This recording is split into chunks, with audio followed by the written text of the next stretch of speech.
નમસ્કાર દર્શક મિત્રો, આપ નિહાળી રહ્યા છો સાઈ ગ્રુપ મીડિયા હાઉસ દ્વારા સંચાલિત નવસારી લાઈવ અને ઝટપટ ન્યૂઝ. નવસારીની એગ્રીકલ્ચર યુનિવર્સિટી અને બાયોટેક દ્વારા વર્કશોપ આયોજન કરાયું. બાયોટેકનોલોજીમાં ખોરાક, પોષણ સુરક્ષા, પર્યાવરણીય ટકાઉપણું અને આબોહવા પરિવર્તન સંબંધિત પડકારોને પહોંચી વળવાની મોટી સંભાવના.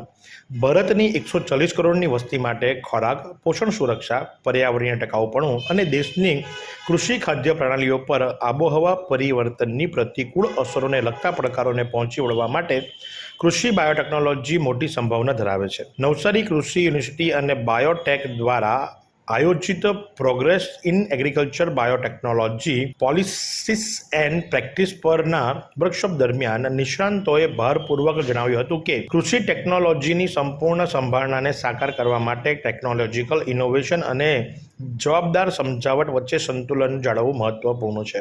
જાહેર અને ખાનગી બંને ક્ષેત્રોમાં સંશોધન પ્રયાસો ચાલી રહ્યા છે અને ભારત સરકારે આ તકનીકોના ઉપયોગ અને નીતિગત પહેલ કરી છે.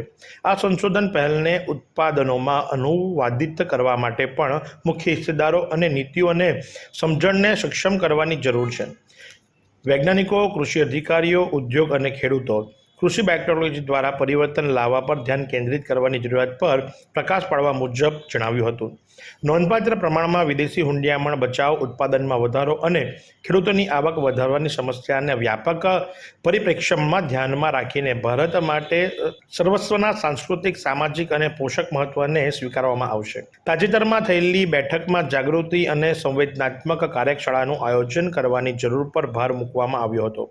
આ વર્કશોપ એનએયુ અને ગુજરાતની અન્ય કૃષિ યુનિવર્સિટીના ગુજરાત રાજ્યના કૃષિ વિભાગના અધિકારીઓ માટે આયોજિત કરવામાં આવી હતી. વર્કશોપનો મુખ્ય ઉદ્દેશ્ય કૃષિ બાયોટેકનોલોજી પર વૈજ્ઞાનિક પાસાઓ અને ઉભરતી નીતિઓ પર ચર્ચા કરવાનો હતો. તો આ સંદર્ભે નિષ્ણાંત શું જણાવી રહ્યા છે, ચાલો આપણે સાંભળીએ. जैसा कि आप जानते हैं, मैं वैज्ञानिक हूँ national agri food biotechnology institute, जो department of biotechnology government of India के अंदर आता है. हमारे इंस्टीट्यूट का स्पेसिफिक मैंडेट है कि हम न्यूट्रिशन क्वालिटी बढ़ाना चाहते हैं क्रॉप प्लांट्स की.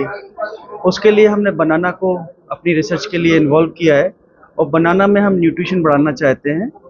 इसके लिए गवर्नमेंट ऑफ इंडिया ने हमें काफ़ी सपोर्ट किया है. जो हमारा प्रोजेक्ट है 2012 से चल रहा है और इसमें हमने विटामिन ए का प्रिकर्सर जो होता है प्रोविटामिन ए, या जिसको बीटा कैरोटीन कहते हैं, वो हम बढ़ा रहे हैं. जैसा हम जानते हैं कि न्यूट्रिशन डेफिशिएंसी या कुपोषणता इस देश की एक बहुत बड़ी समस्या है. विटामिन ए, आयरन, इनकी डेफिशिएंसी बहुत मात्रा में पाई जाती है और इससे सबसे ज़्यादा जो अफेक्ट होता है वो बच्चों को होता है, प्रेग्नेंट वुमेन को होता है. इंडिया में यहाँ तक रिपोर्ट है कि 6 लाख से ज़्यादा बच्चे इसलिए मर जाते हैं क्योंकि उनको विटामिन ए सफिशिएंटली उनकी डाइट में या उनके भोजन में नहीं मिलता है. तो इसको बनाना में ही हमने क्यों पसंद किया कि बनाना में ही हम इसको बढ़ाएं. जैसा हम जानते हैं, केला एक स्टेपल क्रॉप है, आम आदमी की क्रॉप बोली जाती है या पुअर मैन क्रॉप बोली जाती है. ये पूरे सीजन, पूरे महीने अवेलेबल होता है मार्केट में. इसको बच्चे, बूढ़े और जवान बड़ी एकाग्रता के साथ पसंद करते हुए खाते हैं. तो इन सबको ध्यान रखते हुए हमने सोचा कि हम केले में ही क्यों ना विटामिन ए और आयरन को बढ़ाएं. इसको बढ़ाने के लिए हमने बहुत सारी स्टडी की है, इसके ऊपर बैकग्राउंड स्टडी है. हमने कुछ ऐसे जीन्स जो कि केले की ही एक प्रजाति में पाए जाते हैं उनको वहाँ से निकाला और जो हमारी बहुत ज़्यादा उत्पादन वाली वैरायटी है जिसको ग्रैंड 9 बोलते हैं, उस वैरायटी में हमने उस जीन को डाला और जीन को डालने के बाद हमने देखा कि उसमें विटामिन ए की मात्रा बढ़ गई है और ये मात्रा इतनी अधिक है कि जो हमारी डेली रिक्वायरमेंट्स है विटामिन ए की, उसको पूरा करने में सक्षम होगी. जैसा हम बता रहे हैं यहाँ पे कि विटामिन ए की डेफिशिएंसी बहुत बड़ी प्रॉब्लम है. भारत में ही नहीं अपितु भारत के आसपास की जो पड़ोसी देश हैं वहाँ पे भी विटामिन ए डेफिशिएंसी बहुत बड़ी प्रॉब्लम है. तो बायोटेक्नोलॉजी एक माध्यम है जो कि इस टाइप के इनोवेशंस कर सकता है और जहाँ पे हम जो हमारे देश की ज़रूरत है, न्यूट्रिशन रिक्वायरमेंट्स है, वो हम पूरी कर सकते हैं. जैसा हम जानते हैं कि दुनिया की पॉपुलेशन भी बहुत बढ़ रही है. इस पॉपुलेशन को भी सफिशिएंट न्यूट्रिशियस फूड प्रोवाइड करना है, वो कैसे किया जा सकता है.